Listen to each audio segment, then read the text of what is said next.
Hello, folks. I'm David, and this is From the Hip podcast. And as always, we're sponsored by the Covenant Studios, and we're shooting at the beautiful Say What podcast studio. And I've got Brianna with me today. Hello. And she's a local photographer. Introduce yourself, Brianna. Hi. Yes, my name is Brianna. Well, my photography business is Danae Photography. Danae is my maiden name, but right now I'm Brianna Garcia. But yes, hello. Thank you for having me. Well, thanks for being here. And where are you from? I am from a small reservation of Shiprock, New Mexico. Okay. Yes, the little Navajo Reservation. So you're Indian? Yes, well, Native American, yes. Yeah, Native American Indian. Yes. Not the country India. Oh, no. So how long have you been in the DFW area? I moved here in 2014. Okay. So, yes, it's just, just a change of pace to get out of the reservation and find a place with more opportunities, and we're better to do it than DFW Metroplex. So until 10 years ago, you lived on the reservation? Well, no, I lived on the East Coast. Okay. In, where was I? North Carolina was the last place I lived before I decided to move back to the West Coast.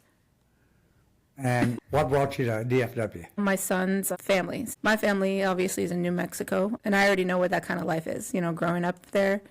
So then, my son's family is from Fort Worth. Okay. So I figured, why not give that a shot? So, my son will be closer to family, and I'm used to moving around at this point. So I'm like, well, that'll be a new experience for me. So we decided to move here and never regretted it. So you moved a lot? Yes. How many times? Let me see. Well, I guess a little more context is the military. Okay. Yes. So, it's that whole, you station in one area for 3 to 4 years, and then you move to another station. So it was mainly along the East Coast. And then once that was up, that's when I decided to move here. So were you in the military or your husband? I was. Okay. Yes. What were you doing in the military? It's a good question. Just woke up one morning and, gee. Well, I think about that all the time. I guess when I think about it as like, the way I am right now, I just think like, why was a 16-year-old wanting to join the Marines? And I don't know, That's a good question. Why? Crazy. Younger me was a bit, I don't know if it was crazy or if it was just more ambitious or just was it bored with the reservation life and wanted something more exciting, or if it was like the close tie-in with the Navajo code talkers, during World War II. It's just, I don't know, there was just a lot of influences probably. But so that whole thing happened, and then, it was just a really good experience. The Navajo code talkers. Yes. What is a code talker? A code talker, so it was an event that happened in World War II where the Navajo language was used. Okay. Yes, to help code messages or send messages to win a war. Okay. Now I heard about that. Yes. So there were people on the reservation that had been code talkers in the military? Yes. Well, that's cool. Oh, I know. That is really cool. So you became a Marine. What's that like? Very, Disciplined? well, yes, very disciplined, very demanding. It takes a lot out of you, and you don't really think about it when you're just a teenager, really trying to find your way into the world or like find who you are or what you're really standing for. You don't really think about it, but it is constant stress, constant movement, constant demands. But then in a snap of a fingers, it's super boring. It's very strange. It's a roller coaster life. So did you enjoy it?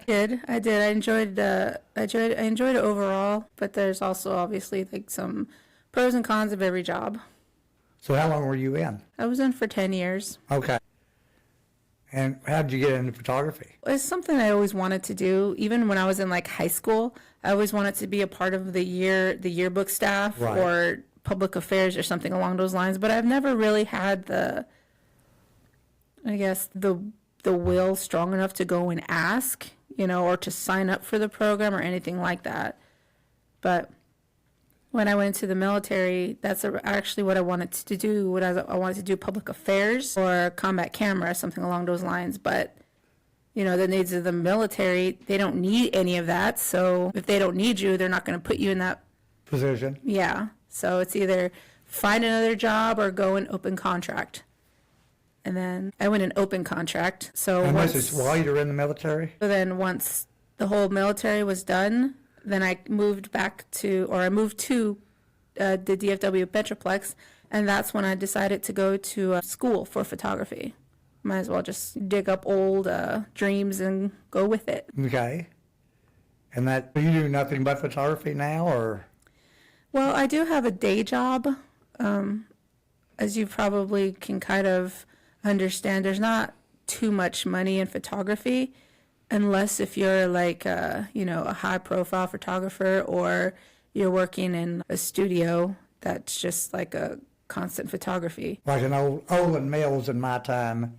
That's where everybody went and got their family pictures. Yeah, I remember Olin Mills. They did my photos with my son when he was like 2 years old. And I look back at those photos right now and I'm like, oh man, that was terrible. They did a terrible job. If you didn't know the difference, great, beautiful pictures of us. Oh yeah. But then when you learn more about photography, or you compare Olin Mills to a good photographer, it's night and day. No, I agree. I 100% agree. I look at those photos. It was shot on a black drop with uneven, the lighting was very, very flat, and we're wearing dark colors that blends into the background. Yes, so there's no detail or separation in that. So we've essentially looked like we're floating heads. Gosh, and I thought it was so nice back then when I did get it the first time. Well, they were very successful for a long time. But you're right, the lighting was flat. They didn't know how to separate people from the background. But it was a photo mill. They never moved their lights. It was always the same. Walk in, sat down. Everybody's got the same picture. I believe J.C. Penney's also is about the same way. And I don't know if they still have their studios or not. J.C. Penney's does. I did work for the Life Touch and Target as an internship, for my school for, I think, a little less than a year or so. And you're right, everybody did get the same pictures, and it was a checklist. You get singles, family, everybody looking away, everybody looking forward. You get the full body, the half body, and then the headshots. So, head and shoulders. And then they sold you the packages. Yes, they sure did. That's where they made their money. Yeah, I'm familiar with it. Have you worked in one? You have, right? No, not in Olin Mills. I started out with a master photographer. He had his own studio, and this has been 52 years ago. Northeast Mall, right here. Okay. Dillard's was moving in. And he was going to open a studio in Dillard's. Okay. And he hired me to be the photographer and the janitor and everything at that studio. But it was set up just like his other studio. And so we did portraits and headshots in both studios. And then he ran his wedding business and everything else through the main studio. But I shot with him on those. And we shot the Miss Texas pageant, the Miss HEB pageant, all the different pageants around. And a lot of weddings. I talked to him 2 years ago, and he was 90 or 91 at the time. He'd been retired about 10 years. And the last year of his retirement, he personally shot 400 weddings. They did 5 team, but he was involved in 400 of them. Wow. Oh, he's a great photographer. Mm-hmm. He was also, of course, we were members of PPA. Mm-hmm. And then he later became the local president and then the Southwest president and et cetera, et cetera. And very OCD. Now, Was he self-taught, or did he attend? I don't know. I'm sure I was told at the time. I just don't remember. And, of course, that was in the film days. Right. And his wife was a retouch artist. How convenient. Well, and for you folks that don't know, back on the film days, we shot medium format, which is either 2 1/4 by 2 1/4 or 2 3/4 by 2 1/4 film. To retouch,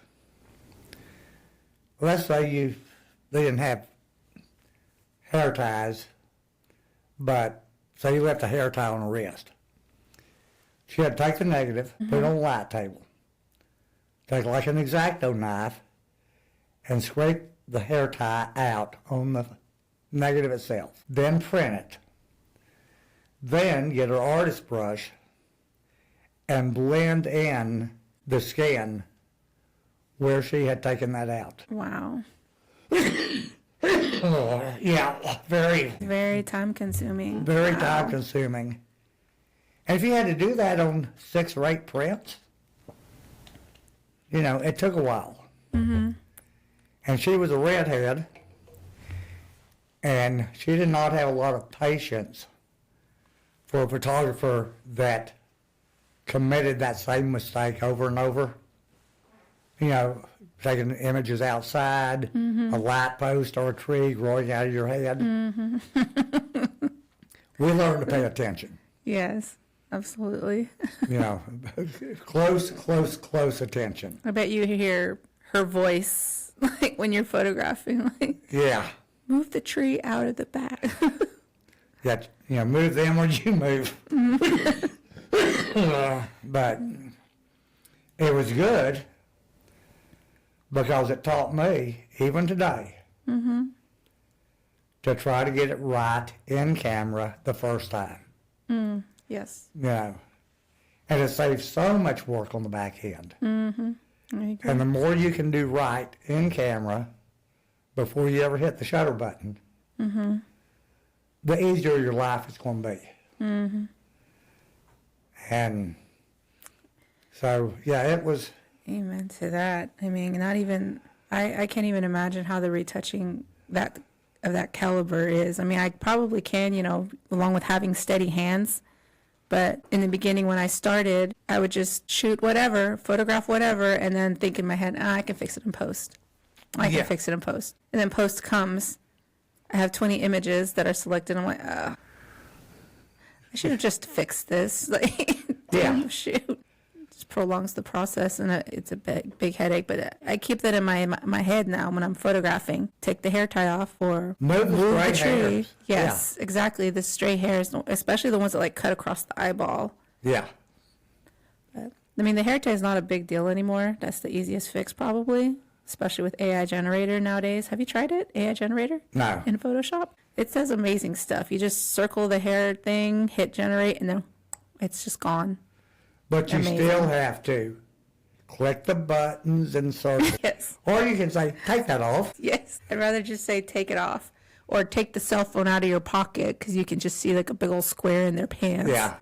Straighten your shirt up. Oh, yes. Wrinkles. Wrinkles are my kryptonite.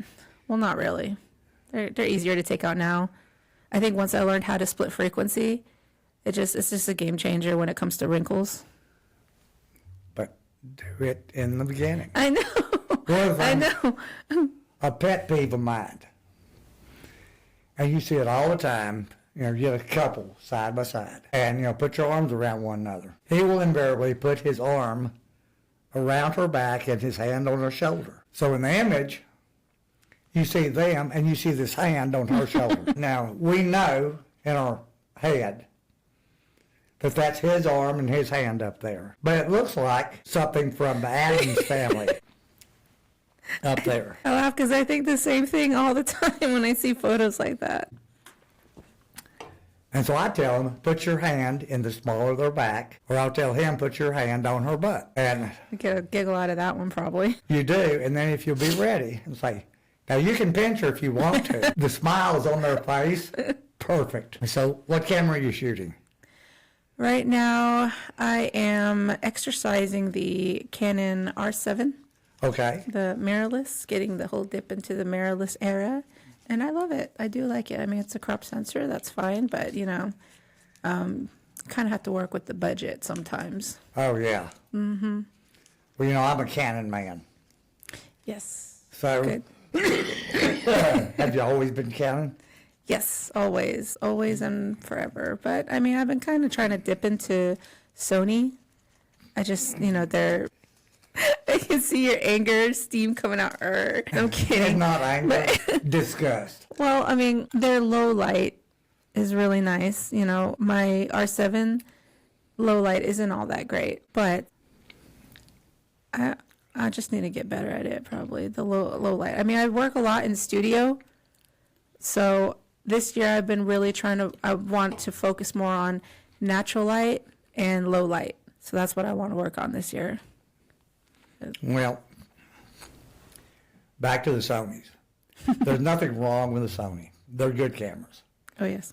Matter of fact, I had the very first Sony digital ever. Ooh.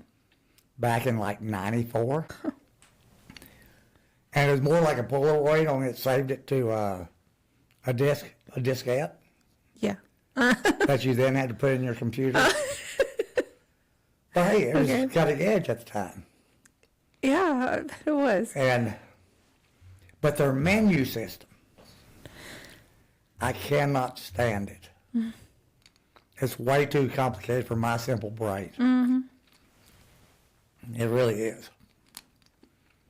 I mean, I hate to admit sometimes, but sometimes going through the settings on my camera, there's new stuff in there. Before the R7, I had the Canon D6 Mark II, and everything there was just fairly simple. And before the D6, I had the D7 Mark II, and then the Mark IV, 5D Mark IV. So, and going inside of those settings just came like very natural to me. But then when I moved to mirrorless, there's a new language involved with that. I have to look it up and Google it. Well, and I went from the Mark II to mirrorless.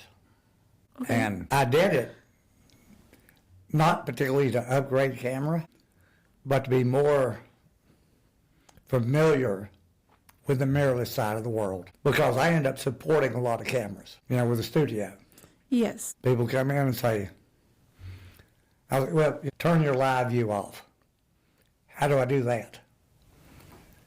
And I've got to figure out how to do it on whatever camera they've got. And now in mirrorless, at least on the earlier Canons, it's called exposure simulation. And if you have that turned on, mm-hmm. basically what you see on the LED screen is the camera's interpretation of what the image is going to be. Oh, yeah. I know exactly what you're talking about. And that's great. Yeah. If you're shooting natural light or constant light. Yeah. But if you're in studio. And you're using strobes, mm-hmm. then with your strobe settings, camera takes the settings and what light it has at that time. And you got normally a black image. Yeah, that actually was my first problem when I switched to mirrorless. I go to a studio, I hook it up to, my tether, and I'm ready to do the shoot, and I'm all set. Recognizes my camera. I take a picture, and it's all black. I'm like, okay, what is going on? So then I unplug it, and then the live view comes on, and I can see, like, the model and the lights and stuff. I'm like, okay, plug it back in, blacked out. I'm like, okay, I don't know what's going on here. That was the first thing that was new to me, so I had to hurry up and Google it. But then I probably should have tested this out, before the shoot. But everybody should test it out, folks. Absolutely, test out your mirrorless. But because like with the mirror cameras, you plug it in, boom, and you're ready to go. But yeah, I understand exactly what you were talking about. So yeah, I can't imagine like having, because you're running the studio, and they're having that problem, and you have to find the camera and then the setting and stuff. That sounds very time consuming. And then essentially you become like a PETA. Yeah. is what it is. And I don't mind it, except with the people that say I'm a professional photographer and I'm really good, and you don't know how to use your damn camera. And I had a gal come in one time, and she looked at the studio, rented it for in the future, and she was complaining that a lot of her images that she had been taking were out of focus. And she's sitting 10 feet from me, and I said, well, take my picture. So she took my picture and said, see, you're out of focus, but the wall behind you is tack sharp. I said, well, let me see your camera. So she handed it to me, and it just happened to be an Nikon. And she went and sat back down, and I'm looking at it, and I take her picture. I said, it's perfectly in focus. Mm-hmm. Well, what'd you do? I said, well, you're using your left focus point. And she said, what's a focus point? Now, she's a professional photographer, and she did not know what her focus point was. And to me, that's an issue. There will always be that question in my head, like, what exactly is a professional photographer? Is it, and I think to everybody, it can be defined differently. To an outsider who knows nothing about photography, it's the image. Does the image look good? Well, it does. Okay, well, they must be professional. To a photographer, it's a little more technical. Do you know your camera? Do you know your lighting? Do you know your golden hour? Do you know your ratios? So many things you can just throw in there. There are some times to this day where I don't even feel on the professional level, because sometimes I just go out there and I just do. Sometimes I go on a shoot and I don't have, exactly what I mean, yes. And maybe a lot of, especially creative photographers do this, You don't exactly have a lighting setup. You don't exactly have, the poses, the backdrop. You don't exactly have a plan. You just know that you just want to get out there and shoot. That's all you know.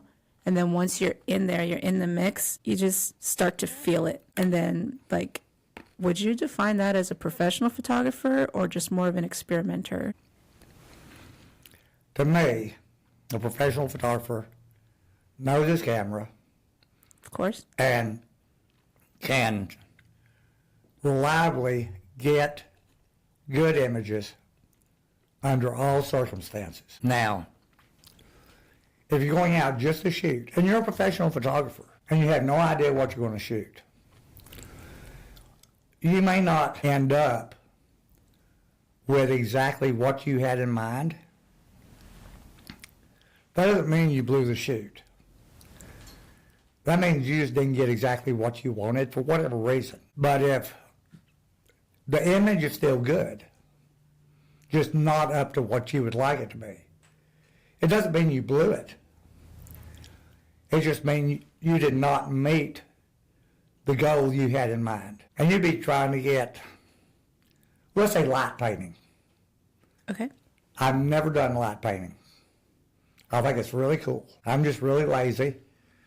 So and don't have a lot of time. Long exposure, right? Long exposure, you go around, you can do it with a constant or with strobes. Yeah, I've never done that either. But conceptually, I know how it's done. And I feel confident I can do it. Now, it may take me a little longer to get the settings down because I've never done it. Right, of course. But I can get decent images of light painting. It may not be what I had in mind. And, I may have long light streaks when I wanted light spots, just because of inexperience there. Doesn't mean the image is bad. Just means I did not get what I wanted. I mean... 100% know what you mean. Yeah, and you could be shooting somebody and have a perfectly exposed, everything's right, but you just didn't get the look on that person's face that you wanted. Doesn't mean you blew it. You just didn't get the result you wanted personally. Now, they may love it. And if the client loves it, that's all that matters. This is true. Now, if it's not a client and it's just for fun, Okay. then if you don't get what you wanted, doesn't make you a bad photographer. You just didn't succeed on what you wanted. I'm finding out nowadays, I think I become a little more overcritical of my work. Maybe not critical, but a little more harder on myself when it comes to a photo shoot. All the better photographers do. Good to hear. Beginners, it's overexposed, it's underexposed, whatever. But it's the best they've ever done, and they're ecstatic with it. Yeah. Okay? Nothing wrong with that, but I'm not going to call them a professional photographer. Exposure needs to be right, in my opinion.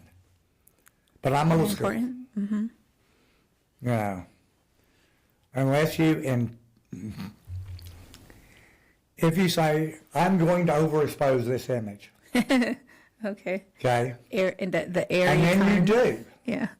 then that's fine because you knew you were going to overexpose it. Mm-hmm. You intentionally did it. But if you shoot an image and it's overexposed, oh yeah, I meant, no, you didn't. You do it on accident and try to play it off. Yeah, and I've seen that a lot. Yeah, I'd be the first to admit when I mess something up, like, do I still shoot with the lens cap on? Sometimes, yeah, but not, that's during the testing phase, not like an actual shoot. I'm better than that. But sometimes, like, when you're setting up, it just becomes overwhelming. You gotta get the light in place. Does the hair look good? Does the wardrobe look good? Does the background look good? Oh, lens cap, But I've gotten to the habit of where I take off my lens cap in the beginning now, so.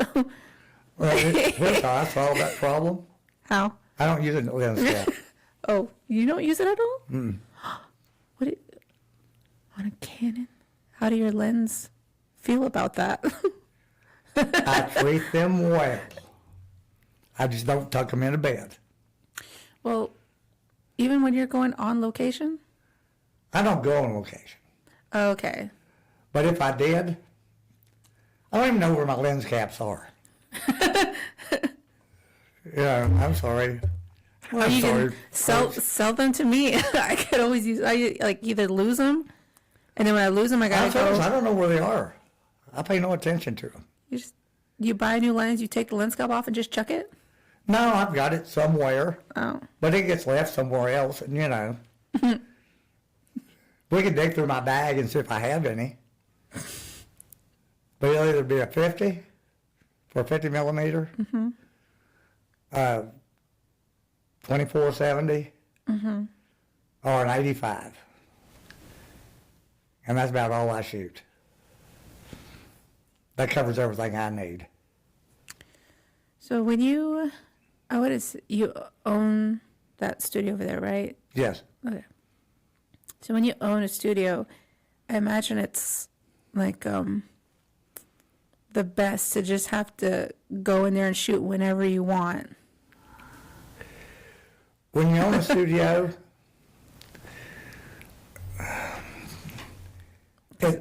it's cool owning a studio, and yes, you could go shoot whenever you wanted If I to. owned the studio, I'd be in there every day, like just playing What with if light. other people have it booked? Well, Are you going to take their money versus your go play? their money. Oh, well, maybe I will block off a time, 30 minutes or something, and then just book out the rest of the day probably. But I think after a while, I'd probably get tired of shooting, every single day, and then just let business run its course. Do you know, or have you heard of Rafe Greiger? It sounds familiar. He runs a couple of photography groups on Facebook. Rafe is local. He's only been shooting 4.5 years. He shoots every day. Every day. Fortunately for him, he's got a very attractive wife. She loves to model for him. She's now a photographer. And he's got multiple kids and animals. And he likes to shoot sunsets and sunrises. He likes to shoot anything. I'd like to see some of those. Look him up. Something about. Not now, later. Okay, sorry. And I'll give you all his information. So what do you shoot mostly? Maybe fashion and retail. Fashion and retail? That's what I'm Retail doing. being product photography? Products, yes. Like, Okay. There's designers of products like hats, purses, clothing and stuff. Just like simple things like that. So you're not really shooting people much anymore? I do. Maybe once or twice a month, I'll meet up at this. You've heard of Bella Modeling School? It's in Dallas and McKinney, Modeling Academy? a modeling school. School? Okay. So I'll go there at least once or twice a month and do their photos there. Okay. So, it's aspiring models that are going through a modeling school. And I have the greatest time when I go there. Like, it's just fun. And then aside from that, I'll do some of some weekend shoots, just of people. And I like to focus a lot on editorial just because it's more about an unsaid story to me. So then I'll do some of those on the weekends. You think that comes from your military experience? The editorial? I didn't think about it that way, but it probably does. All I know is I wake up sometimes and I just have to photograph. And then I'll write down in a book ideas and then try and schedule a whole shoot based on that. You're organized. I'm not. You've seen my desk. Yes, I have. Isn't that like an artist thing though? Artists work in chaos? Well, I don't consider myself an artist. I'm more of a tech guy. Tech? Tech. I am not. I am not artistic. I am not creative. My creative skills lies in,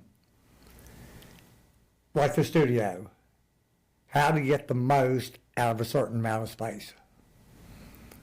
That is very background, setting things up to make it easy to switch sets, things like that. But no, I'm not creative at all. I'm an out-of-the-box thinker, but when it comes to photography, and that's why I love the studio, I see so many creative photographers do some really cool stuff in the studio that I provide with stuff that I've provided. And you do have a lot of nice tools and toys in your studios, just like you have all the ingredients to Yeah. make a creative shot. I'm not a cook, but I've got everything you need to cook, whatever you want. I think the one thing I do, the one thing I did love about your studio that was really significant to me is you have accessories, Yeah. and I love models to have accessories. I know sometimes they're in a rush, they get to the shoot, and they got the outfit, they got the hair, they got the makeup, but no accessories. Yeah, no purse, no hat, Yes, and that's probably one of the first things I even remembered about this studio. So I'm going to go back to that place because I already know he's got some cool stuff going on. Yeah, angel wings, gloves, hats. I've been wanting to try the angel wings. I haven't done it yet. How I come? will soon. I don't know. I kind of took a slight little break the end of 2024 just from photographing, just so I don't get burnt out, so I can just focus on family and self-care. So now that 2025 has hit, I've got so many ideas that I brewed up from that time off that I really want to set into motion, and angel wings was one of them. Okay. So I'm excited to hit that. What color is it? White, Okay, perfect. but they're big. Big, like Long. Like if I put them on, they're down. please put them on. I've got pictures of me with angel wings on. I have no shame. Valentine's Day. I mean, Cupid. Well, and they will be used for that. Oh yeah. So okay, wait. So you're talking about like 5 foot long wings? Yeah. Ooh, okay. Well, I think I have a model in mind. We can stop by and you can look at them after this is over with. Oh, cool. Okay. Yeah. Excited. We've had them for a while, so you probably just forgot we had them. Well, when I go into the studio, I usually go to the B side, and I don't really go into like the powder room because I'm always setting up, and the model is in there putting on makeup and getting dressed and stuff. So I really don't really see it.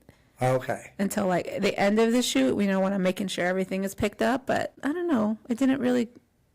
Well, see, the never seen it. disadvantage to that is you go in at the end of the shoot and say, damn, I wish I knew they had that. We would use that. Yeah, yeah, that is a big disadvantage. But the model usually comes like already like looking nice. Like, the dress is already picked out and everything looks good. I'm like, well, I don't know. It just didn't really occur to me to go and double check, but I'm going to have to make that a practice of mine now. Well, we got a lot of stuff. I mean, More stuff since last time? Since last year? I don't know about more. Mm-hmm. We did purge a lot. Mm-hmm. Okay. And we organized somewhat, which is a constant battle. But that's the good thing about the studio and the bad thing. The bad thing is we've got a lot of stuff in there. The good thing is we've got a lot of stuff, Yeah. to be creative with. So how do people get hold of you? A lot through Instagram. A lot. Every once in a great while through my website. Like I'll get a little alert and then I'll just read it and then respond to, I don't even know what I said. My mouth went weird. I'll read it and then respond to it. There we go. Well, tell everybody how to get hold of you. Say it and spell it. Slowly. Okay. My website is dinaephotography.com, DINAE photography at yahoo.com. And there's a page on there that you can fill out, and then it'll shoot me an email, and then we can set something up. And how about your Insta? My Instagram, same way. I am at Dinae Photography, DINAE Photography, and then slide into my messages, and then just shoot me a message, and we'll plan something. And do you do Facebook also? I did, this is really weird. I did have a Facebook for my photography page, but it's not there anymore. It's just gone. Like it's that non-existent. So I have to start up a new one.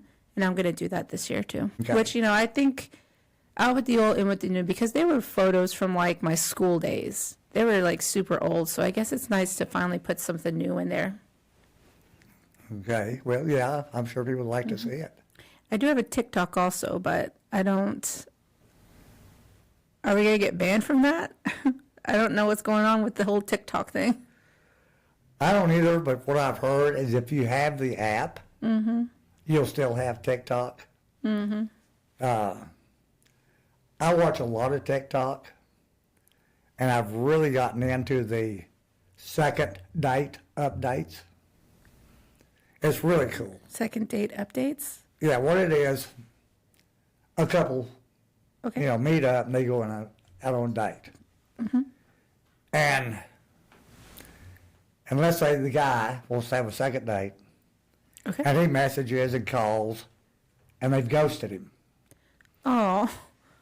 He calls the radio station, tells them his side of the date, and then they get her on the phone, To find out why she didn't call back? and it can be hilarious. Oh, no. It can be hilarious. What, is it over something petty? Like he wore weird shoes? Or It can be, there was one I was listening to the other night where, and the guy was wanting, the second date. And they called, and they had a great time, she said. They had a lot in common. Everything's good. But they had so much in common. They had the same birthdays, and she did not want to share her birthday. That day is her day for her, and she's not sharing it with anybody. And so then they bring him, because he's on the line, she can't hear him. okay. So they turn him on. He says, the birthday? Really? He says, I don't care. I'll take a birthday 2 months from your birthday. Doesn't matter to me. Yeah. But they have all kinds of different ones. And some of them, That's on TikTok? yeah. I'm going to have to check that out. I don't know, something to listen to while I'm like driving or something. That's what I listen to it. Okay. I got about 2 hours of driving every day. What? And Where you drive from? from here to Bowie, Why don't you could just live here? my full-time job is a courier. Yeah, some couches over there, huh? My full-time job is a courier. Oh, okay. I drive 320 miles a day. Oh no. How do you not, I got a lot of road time. how do you not get sleepy? I don't know. I don't. I guess the fear of death when you're driving keeps you awake. Well, I'm one of those drivers, I don't pay attention to what's on the side of the roads. I'm totally focused on what's in front of me, what's behind me, and beside me. And if there's a second date or not. Do what? And if they get a second date or not. Yeah, I'm listening to that. But, yeah, it's good. Second date update. I'm going to look at that up. Yeah. Brianna, thank you so much for coming in. Of course. Thank you so much for having me. This was fun. I've never done a podcast before, and this was actually a little less stressful than I thought it would be. Maybe because it's you. We already know each other. But Everybody comes in and say, well, I've never done one. I'm going to be stressed. And in the first 5 minutes, we're laughing and everything else. Okay. And they're having a ball. And, This was fun. it's not hard. It is 101. well, I appreciate your time and your studio.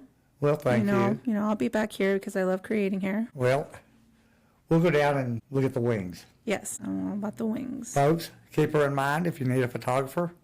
And tell us one more time. Dinae Photography. DINAE Photography. All righty. Thank you so much. Thank you. Bye, folks. See you next week.